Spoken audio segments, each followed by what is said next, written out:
लोग रहते हैं जो अपनी दैनिक आवश्यकताओं के लिए शिकारे का उपयोग करते हैं। अब सोचिए, ये शिकारे उनकी कारों की तरह है, बस फर्क इतना है कि यहाँ कार में घूमने का मजा नहीं, बल्कि पानी में तैरने का मजा आता है। और हाँ, यहाँ एक तैरता हुआ सब्जी बाजार है, जिसे मीना बाजार कहा जाता है। लोग नाव में बैठकर ताजगी से सब्जियां खरीदते हैं। अब सोचिए, जब आप सब्जियां खरीदने जाए और आपका बाजार ही पानी पर तैरता हो, तो क्या मजा आता है। सब्जी लेने के चक्कर में कहीं तैराकी का नंबर ना आ जाए। चलते हैं अगली बात पर, दाल झील के अंदर सुबह की बाजार के बारे में। ये बाजार सुबह 5 बजे शुरू होता है और आपको एक अनोखा अनुभव देता है। अब सुबह सुबह उठ के सब्जी खरीदने जाना है तो समझ लीजिए, अलार्म तो लगेगा, लेकिन ताजगी में सब्जियां खरीदने का मजा कुछ और ही है।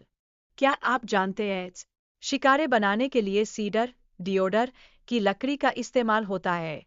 यह लकड़ी बहुत महंगी है और पानी के नीचे 200 से 300 साल तक जीवित रहती है। सोचिए, इतनी पुरानी पेड़ से बनी नाव पर बैठकर आप कितने रोमांटिक लग रहे होंगे, जैसे कि कोई प्राचीन राजकुमार। स्थानीय लोग कश्मीर से सभी सामग्री इकट्ठा करते हैं, जिससे पूरा शिकारा बनाया जाता है। यह पूरी प्रक्रिया स्थानीय अर्थव्यवस्था का एक महत्वपूर्ण हिस्सा है। अब ये तो तय है कि शिकारा ही नहीं, बल्कि इस व्यवसाय में भी पारिवारिक बागडोर चलती है। अब सर्दियों की चर्चा करें।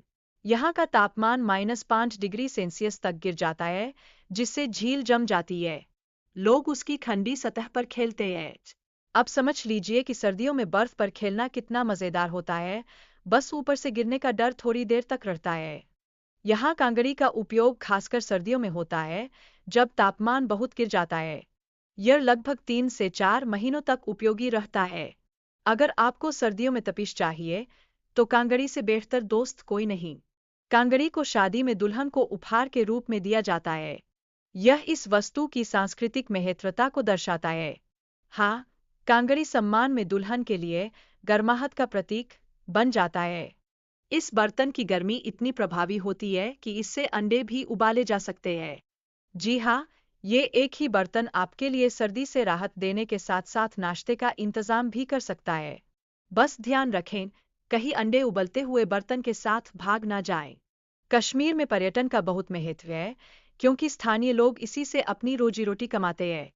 लेकिन राजनीति की वजह से उनके जीवन में थोड़ी कठिनाई बढ़ गई है।